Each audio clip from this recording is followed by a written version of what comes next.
nous sommes en train de partir vers la famille. On est en train de partir vers la fin.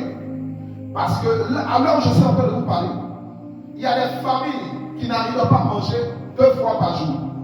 Aujourd'hui, ils vont manger une seule fois. Parce que plus les choses commencent à être chères, la vie commence à être difficile. Ceux qui mangeaient 2 fois vont manger 1 fois. Ceux qui mangeaient 3 fois vont manger 2 fois. Et ceux qui mangeaient 1 fois, il sera difficile pour eux de manger. Alors, ce sont ces signes-là qui sont en train de montrer vraiment que Jésus est en train d'arriver. Vous savez, il y a des choses qu'on ne peut pas arrêter. C'est vrai, peut-être qu'on se posera la question, mais pourquoi le Seigneur ne veut pas arrêter ces choses-là? Écoutez-moi très bien. Si que la femme doit enfanter, c'est la douleur qu'elle ressent le 9e mois. Parce que la Bible dit que la femme enfantera avec douleur. Et Dieu est un Dieu d'ordre, c'est un Dieu de parole. Quand une parole est donnée, il s'appuie sur cette parole pour l'accomplir. C'est le Seigneur qui a dit la femme enfantera avec douleur. Donc il fallait que son 9e mois, le mois où elle doit accoucher, elle sente la déprise de douleur dans son corps. C'est le signe qu'elle est proche du bonheur qui arrive. Mes frères et sœurs, il ne peut pas avoir de joie sans douleur. Il ne peut pas avoir de bonheur sans difficulté. Il ne peut pas avoir de vie éternelle si on n'a pas traversé une épreuve difficile. Les gens aujourd'hui veulent être élevés, mais sans toutefois être abaissés. Celui qui veut être élevé doit s'apprendre d'abord à être abaissé. On n'élève pas quelque chose qui n'a pas encore été abaissé. On ne peut pas avoir un manqué qui est là du coup, en même temps qu'il commence à donner des fruits. Ça sera un manqué bizarre.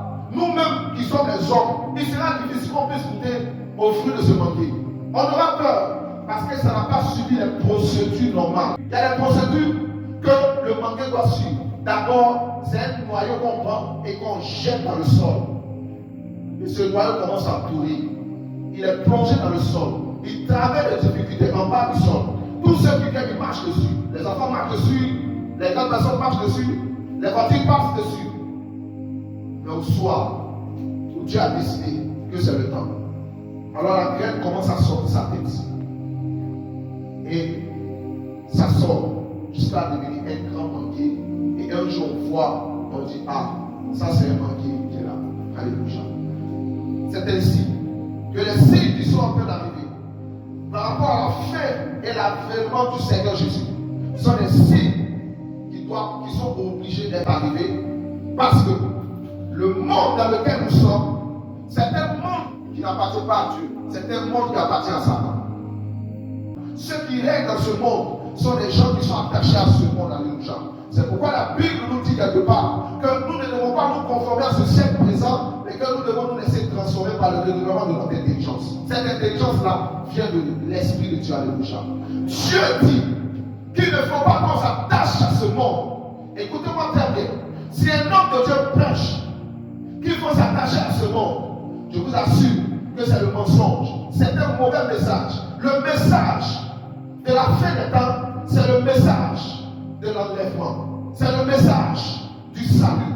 Parce que nous ne sommes pas venus sur la terre pour rester sur la terre. Parce que nous sommes étrangers et voyageurs. Nous allons passer, tous passer. La preuve en est, il y a des gens que vous avez connus hier qui sont passés. La preuve en est, des gens qui étaient peut-être moins âgés que vous qui sont passés. Il y avait des gens peut-être que vous avez connus qui étaient votre proche. Vous l'avez connu peut-être hier. Mais le lendemain, quand vous êtes réveillé, on dit telle personne est partie. C'est le signe que tout le monde va passer. Mais quand on passe, on se retrouve où ça? Alléluia. On va passer, mais on va se retrouver où ça? Et la Bible déclare qu'il aura quoi? De faux prophètes, de faux serviteurs de Dieu, qui vont venir séduire les gens, qui vont venir mentir aux gens.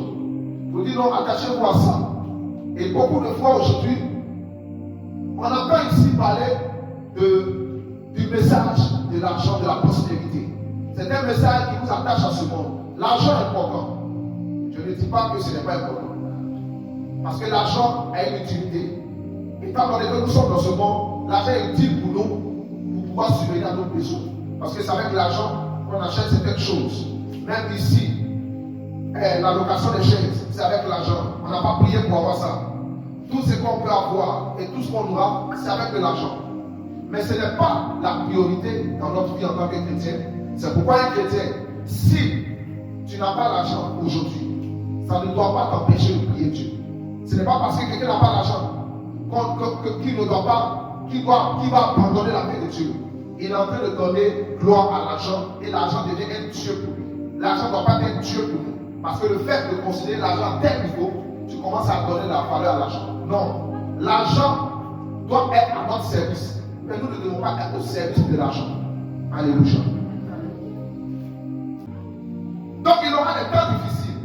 Les temps seront très difficiles. Et je n'ai pas besoin de rentrer dans beaucoup de détails pour qu'on sache que nous sommes dans des temps difficiles. La vie qu'on vit aujourd'hui. Aujourd'hui, regardez la maladie qui frappe, le AVC. Cette maladie qui frappe terriblement. À l'époque, la maladie qu'on appelle AVC, c'était une maladie de riches. La maladie qu'on appelle cancer. Aujourd'hui, beaucoup de personnes ont le cancer. Parce que les cultures, la nourriture, tout ce qu'on utilise, ce sont des produits chimiques. Aujourd'hui, les gens ne coupent plus les herbes avec les machins et autres. Ils utilisent des produits pour tuer les herbes. Mais le même produit qui tue les herbes, le même produit aussi infecte la nourriture qu'elle a. Et dans les champs de riz, on utilise ces mêmes produits. Dans les champs de tomates, on utilise ces mêmes produits. Est-ce que je peux parler un peu? Alors, la vie, de plus en plus, va commencer à être chère. Ce qu'on a vu et ce qu'on est en train de voir, ce n'est pas cher encore. Mais vous allez voir de plus en plus, les choses vont commencer à augmenter. Le carburant a augmenté et ça va augmenter encore plus. Donc ça veut dire que le transport va commencer à augmenter encore. Dans quelques temps, vous allez voir que le transport qui est à 200 francs va augmenter ici à Kanoa. Vous allez voir des choses qui vont se passer parce que le temps commence à être difficile. Si vous voyez que de plus en plus il y a des délinquants, il y a des voleurs, il y a des meurtriers, c'est à cause des temps difficiles. La vie commence à être chère. On ne peut plus donner le travail à tout le monde. Mais vous vous imaginez un élève qui allait à l'école, une personne qui allait à l'école, qui a travaillé à l'école durant tout son temps, toute son enfance. Il a bien travaillé à l'école, il a eu ses diplômes. Mais il va pour déposer ses dossiers pour travailler. On demande de passer un concours. Il passe le concours, mais on dit qu'il n'a pas eu. Pas parce qu'il n'est pas intelligent, pas parce qu'il ne pouvait pas avoir, mais parce qu'il n'a pas donné de l'argent. Les temps difficiles. Parce qu'il n'a pas donné de l'argent.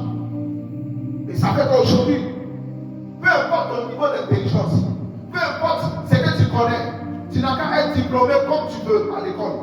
Mais si tu vas déposer un dossier, si tu dois passer un concours, que tu n'as pas d'argent, tu vas échouer.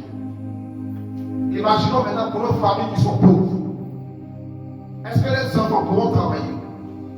Alors ces enfants-là, imaginons un peu la suite. Qu'est-ce qu'ils seront? On voit beaucoup de délinquants dans la rue. Ce n'est pas en fait. On voit beaucoup de jeunes filles qui se prostituent. Ce n'est pas en fait. Les temps deviennent difficiles. Alors il y a beaucoup de choses qui vont se passer. On continue. Continue sur le chapitre de Timothée là. 2 Timothée 3. Les temps difficiles. Sachez que dans les derniers jours, il y aura des temps difficiles. Car les hommes seront amis de l'argent. Ils seront attachés à l'argent. Regarde, on va couper un peu. Les gens seront attachés à l'argent. J'ai tout à l'heure parlé un peu de l'argent. Vous savez, même dans notre église, les gens seront attachés à l'argent.